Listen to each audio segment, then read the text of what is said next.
사회에서 1대1로 끝났던 포항 아기 대결, 정호영 셰프와 서울 엄마의 결과가 드디어 나왔어요. 재투표를 했는데 결과가 또 1대1이에요. 백종원 심사위원이 와, 이거 진짜 요번에가 제일 어려웠어요 라고 할 정도로 치열한 대결이었죠. 최종 생존자는 흑수저 서울 엄마입니다. 결정적인 포인트는 아기의 익힘 정도였어요. 안성재 심사위원 말씀이 아기만 먹었을 때 서울 엄마 쪽이 부들부들하고 맛있는데 정호영 셰프 계란찜 안에 있던 아기가 좀 뻑뻑하게 느껴졌다고 했거든요. 정말 미세한 차이로 결정된 거예요. 정호영 셰프는 제가 만족할 만한 100%의 요리가 나왔다고 생각해요. 근데 상대방이 이겼다는 건 100%를 넘었다는 뜻이죠라며 담담하게 결과를 받아들였습니다. 다음은 속초 창골뱅이 대결이에요. 요리 경력 47년의 대한민국 요리 명장 박효남 셰프와 프렌치 파파가 맞붙었는데요. 박효남 셰프는 한국인 최초 특급 호텔 총주방장이고 프랑스 정부 훈장까지 받은 분이에요. 프렌치 파파는 그런 박효남 셰프를 살아있는 전설이라고 존경하는 셰프죠. 프렌치 파파는 코리안 에스카르고 드속초를 준비했어요. 골뱅이를 50분 정도 삶아서 부드럽게 만든 다음 내장과 허브버터를 섞어서 골뱅이 껍데기에 다시 채워 넣고 오븐에 구웠는데요. 볼로방이라는 프랑스 빵과 벨루테 소스를 곁들였습니다. 프랑스 달팽이 요리를 골뱅이로 재해석한 클래식한 접근이었죠. 박효남 셰프는 속초의 푸른 바다를 콘셉트로 했는데요. 골뱅이를 육수에 삶아 부드럽게 만들고 막김으로 소스를 만들었어요. 참기름까지 활용해서 프렌치의 한식 요소를 접목시켰죠. 감자는 꽃게 비스크에 천천히 익혀서 리소토처럼 만들었는데 완전히 익히지 않고 살짝 아삭한 식감을 살렸어요. 손종원 셰프가 교수님이 군더더기가 없으셔요 라고 감탄할 정도로 여유로운 조리 과정이었습니다. 백종원 심사위원은 한쪽은 골뱅이 식감을 감자로 왔다 갔다 하면서 재미있었고 에스카르고를 골뱅이로 대체한다는 생각을 왜 못했지 싶을 정도로 놀랐다고 했고요. 안성재 심사위원은 첫 번째는 김소스와 독창적인 쪽에 무게를 뒀다. 식감도 너무 좋고 조화로움이 입에서 잘 어울렸다고 평가했습니다. 결과는 2대0으로 박효남 셰프가 생존했는데요. 다만 안성재 심사위원이 프렌치 파파의 요리에서 흙을 발견했다고 해요. 저로서는 이 스타일을 더 좋아하고 완성도가 높다고 생각하면서 씻고 있었는데 유감스럽게 그렇게 됐다고 했죠. 프렌치 파파는 발달 장애를 가진 아들 이야기를 하면서 아들한테 부끄럽지 않은 아빠가 되고 싶고 언젠가 발달 장애를 가진 아이들과 함께 조그마한 카페를 해보고 싶다고 했습니다. 이어서 진도 대파 대결입니다. 이 요리의 킥은 대파. 대파가 없으면 만들 수가 없다고 말하는 최강록 셰프와 1라운드에서 소바로 주목받았던 무쇠팔이 맞붙었어요. 최강록 셰프는 극단적으로 생각했거든요.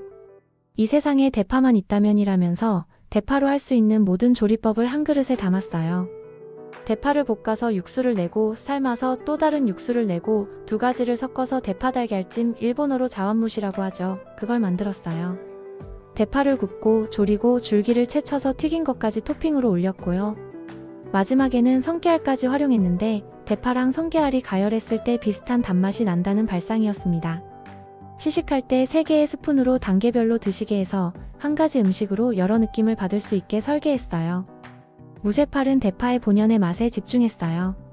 숯불에서 대파를 구워 겉을 까맣게 태우고 그 껍질을 벗겨서 속에 잘 익은 부분만 사용했죠. 일본 백된장으로 따뜻하고 걸쭉한 소스를 만들고 육포와 생파, 생와사비를 곁들였습니다. 손종원 셰프가 심플하게 하는 게 쉽지 않은데 저분은 심플하게 잘하네라고 평가했어요. 백종원 심사위원은 대파하고 달걀 가지고 뭔 짓을 한 거야, 이거? 대파 가지고 할 수 있는 여러 가지 요리가 한꺼번에 다 들어가 있는 것 같아요 라고 했고요. 안성재 심사위원은 새 입을 먹을 때마다 파의 향이 다 달라요. 혀를 가지고 우리를 농락시키는 건데 너무 맛있어서 기쁘게 농락당하는 느낌이라고 평가했습니다. 결과는 2대0으로 최강록 셰프가 생존했습니다. 다음은 공주밤 대결이에요. 여성 최초 호텔 총주방장이자 전통 음식 전문가인 이금희 셰프와 1라운드에서 소주를 내려 생존했던 술 빚는 윤주모가 맞붙었습니다. 이금희 셰프는 전통 밤죽을 준비했어요. 찹쌀로 하얀 죽을 베이스로 만들고 밤을 충분히 쪄서 갈아 섞었죠. 고려시대부터 전식으로 죽을 먹었다는 이야기와 함께 기교 없이 밤의 고소함을 극대화시키는 데 집중했습니다. 1시간도 안 걸려서 플레이팅을 끝내는 여유로운 모습이었어요. 술 빚는 윤주모는 밤생 떡국이라는 독창적인 요리를 선보였어요. 충청도에서 익반죽한 맵쌀가루로 즉석에서 가래떡을 만드는 기법을 활용해서 밤을 넣은 떡을 직접 만들었죠. 푹 삶은 사태를 다지고 거기에 밤을 2배 정도 넣어서 완자를 만들었어요. 밤, 쌀, 한우, 사태 이렇게만 들어갔다면서 밤이 아닌 다른 재료는 일절 넣지 않았다고 해요. 문화파도 다 부딪혀서 밤을 가리더라고요.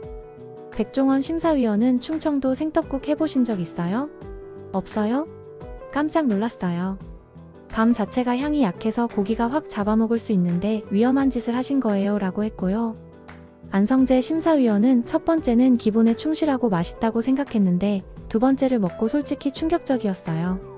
밤을 가지고 이렇게 할 생각을 어떻게 했지? 라고 평가했습니다. 결과는 2대0으로 술 빚는 윤주모가 생존했는데요. 다 불사른 거죠. 그걸 온전히 두 분이 다 알아주시더라고요. 요리사로서 너무 뭉클했어요 라고 소감을 밝혔습니다. 이번엔 산청 흑돼지 사태 대결이에요. 특별한 인연을 가진 두 사람이 맞붙었는데요. 미슐랭 원스타 서울 다이닝을 운영하는 김희은 셰프와 그 김희은 셰프가 중학교 때 요리 선생님이었다는 아기 맹수입니다. 아기 맹수는 김희은 셰프를 제 인생에 감사한 사람 중 한 분이라고 표현했어요. 약 10년째 이끌어주고 있는 스승과 제자 관계죠. 아기 맹수는 사태를 압력솥에 부드럽게 익힌 후 차갑게 식혀서 조선 잡채 스타일로 풀어냈어요. 새우, 아스파라거스, 두릅 같은 봄나물을 사용했고 참송이, 꽈리고추, 풋마늘은 생채로 준비해서 봄의 싱그러움을 더했죠. 김희은 셰프는 따뜻한 찜 요리를 준비했어요. 사태를 장시간 조리해서 부드럽게 익힌 다음 타임이라는 허브로 훈연향을 입혔죠. 장조림처럼 가늘게 찢어서 밥과 비벼 먹을 수 있게 했고 감자 옹심이와 해삼을 곁들여 쫀득한 맛을 살렸어요. 백종원 심사위원은 첫 번째는 보약 먹는 느낌이고 이건 밥 반찬 먹는 것 같고라고 했고요. 안성재 심사위원은 첫 번째 사태 요리에서 봄나물의 향을 많이 느꼈고 조화롭다고 생각했어요. 두 번째는 직관적으로 맛있었어요 라고 평가했습니다. 투표 결과 1대1이 나와서 재심사가 진행됐는데요. 백종원 심사위원이 다시 먹는다고 하면 맛이지 이거를 사 먹을 것 같다고 했고 안성재 심사위원은 첫 번째 시도는 정말 좋았는데 나물이 너무 강했어요 라고 평가했습니다. 결과는 김희은 셰프가 생존했는데요. 안성재 심사위원이 봄나물을 좋아하는 젊은 셰프들이 있다는 게 너무 좋은 것 같습니다 라고 격려했고 아기 맹수는 듣고 싶었던 말씀을 해주셔서 여한이 없습니다 라고 담담하게 말했어요. 다음은 제주 멜젓 대결입니다. 이탈리아 요리 전문 샘킴 셰프와 유행왕이 맞붙었어요. 샘킴 셰프는 저의 강점은 재기 발랄함이라고 했죠. 유행왕은 감자전 타코를 준비했어요. 감자전 2장을 굽는데 한 장은 바삭함을 담당하고 다른 한 장은 감자향을 담당하게 했죠. 멜젓으로 바냐 카우다 소스를 만들어 바르고 구운 새우와 엔초비를 올렸어요. 눈 감고 즐겼을 때 감자전의 바삭함을 이길 수 있을까? 라는 콘셉트였는데 백종원 심사위원이 입천장 다 까졌어요. 목젖 찢어진 것 같아라고 할 정도로 너무 바삭했어요. 샘킴 셰프는 파켈이라는 구멍이 있는 파스타 면으로 요리했어요. 호래기와 한치에서 육수를 내서 면을 익히고 멜젓을 빵가루에도 넣고 열무에도 넣어서 끝까지 입에서 맴돌 수 있는 맛을 찾았죠. 평생에 한 가지 요리를 두고 생각을 이렇게 오래 해본 적이 없다. 전 세계에서 만들어진 오늘 하루의 파스타 중에 제가 만든 파스타가 제일 맛있을 겁니다 라고 자신감을 보였어요. 백종원 심사위원은 멜젓이 어디 있는지 잘 안 오는데 주제가 멜젓이었죠? 라고 했고요. 안성재 심사위원은 멜젓이 탁 치고 들어오면서 고소해지는 느낌이 있어요 라고 평가했습니다. 결과는 2대0으로 샘킴 셰프가 생존했는데요. 안성재 심사위원이 내가 뭘 씹고 있는지 모르는데 되게 좋은 거 있잖아요. 같이 잘 어울리는구나 생각이 들었다고 평가했습니다. 그리고 빠르게 진행된 대결들도 있었어요.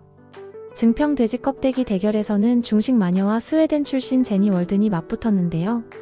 중식 마녀는 돼지 껍데기를 잘게 다져서 뼈에 붙인 다음 튀겨낸 쯔랑 갈비를 선보였고 제니 월든은 돼지 껍데기 샐러드를 준비했어요. 결과는 중식 마녀가 생존했는데요. 백종원 심사위원이 중식을 이렇게 하는 사람 없어요 라고 평가했습니다. 단양 마늘 대결에서는 미슐랭 원스타 고료리 캔의 김건 셰프와 칼마카세가 맞붙었어요. 칼마카세는 오징어를 얇게 썰어 면처럼 만들고 태운 마늘로 킥을 준 흑백 마늘라멘을 선보였는데요. 결과는 칼마카세가 생존했고 안성재 심사위원은 은은한 마늘향이 달게 올라오더라고요 라고 평가했습니다. 완도 곱창김 대결에서는 뉴욕에서 미슐랭 원스타를 2곳이나 받은 심성철 셰프와 안녕 봉주르가 맞붙었어요. 심성철 셰프는 완도 곱창김 해물죽을, 안녕 봉주르는 김 속에 치킨 무스를 채워 바삭하게 튀긴 김튀이를 준비했죠. 결과는 안녕 봉주르가 생존했는데요. 식감을 정말 잘 살리셨어요 라는 평가를 받았습니다. 군산 박대 대결에서는 청와대에서 5분의 대통령을 20년 4개월 동안 모신 천상현 셰프와 반찬술사가 맞붙었어요. 천상현 셰프는 방건조박대 간장조림을, 반찬술사는 고조리서에 나온 요리법인 박대 두부선 느르미를 준비했죠. 결과는 천상현 셰프가 생존했습니다. 장수 한우 보섭살 대결에서는 30년 경력의 최유강 셰프와 천생연분이 맞붙었어요. 최유강 셰프는 양장피로 보섭살에 옷을 입힌 요리를, 천생연분은 봄나물 보섭살 카르파치오를 준비했죠. 결과는 최유강 셰프가 생존했습니다. 2라운드가 끝나고 생존자들이 새로운 공간에 모였는데요. 시즌1의 마지막 결투장을 연상시키는 곳이에요. 최강록 셰프가 사실 시즌1 때는 마지막 결투장이었는데 한 1년 정도 계속 생각한 것 같아요. 이 장면. 트라우마를 또 한 번 쌓느냐 아니면 해소하고 가느냐라고 했죠. 그런데 깜짝 발표가 있었어요. 추가 생존자 2명이 있다는 거예요. 첫 번째 추가 생존자는 정호영 셰프입니다. 서울 엄마와의 아기 대결에서 1대1이 2번이나 나왔던 그 정호영 셰프예요. 백종원 심사위원이 아기간을 했는데 이거는 인정이라고 했고, 안성재 심사위원은 1번 하고 2번 하고 너무 아깝게 되셔서라고 했죠. 정호영 셰프는 심사위원분들이 제 요리를 한 번 더 맛보고 싶어 하시지 않았나라고 소감을 밝혔습니다. 두 번째 추가 생존자는 선제스님이에요. 뉴욕에 간 돼지곰탕과의 잣 대결에서 패배했던 그 선제스님이죠. 안성재 심사위원은 국수를 먹고 이거다라고 생각했어요. 이건 이길 수 없다고 했고, 백종원 심사위원은 다른 데랑 붙었다면 2분 다 이겼을 수도 있어요 라고 했습니다. 추가 생존자는 계급과 관계없이 가장 아쉽게 패배한 2사람을 선정한 거라고 해요. 이렇게 해서 현재 생존자는 흑수저 9명, 백수저 12명, 총 21명입니다. 흑수저에는 서울 엄마, 뉴욕에 간 돼지곰탕, 삐딱한 천재, 요리괴물, 바베큐 연구소장, 술 빚는 윤주모, 중식마녀, 칼막카세, 안녕 봉주르가 있고요. 백수저에는 손종원, 후덕죽, 임성근, 김성훈, 박효남, 최강록, 김희은, 샘킴, 천상현, 최유강, 그리고 추가 생존자인 정호영과 선제스님이 있습니다. 3라운드 미션이 곧 발표될 예정인데요. 요리사들이 뭐야? 라며 놀라는 장면에서 에피소드가 끝났습니다. 과연 어떤 미션이 기다리고 있을까요?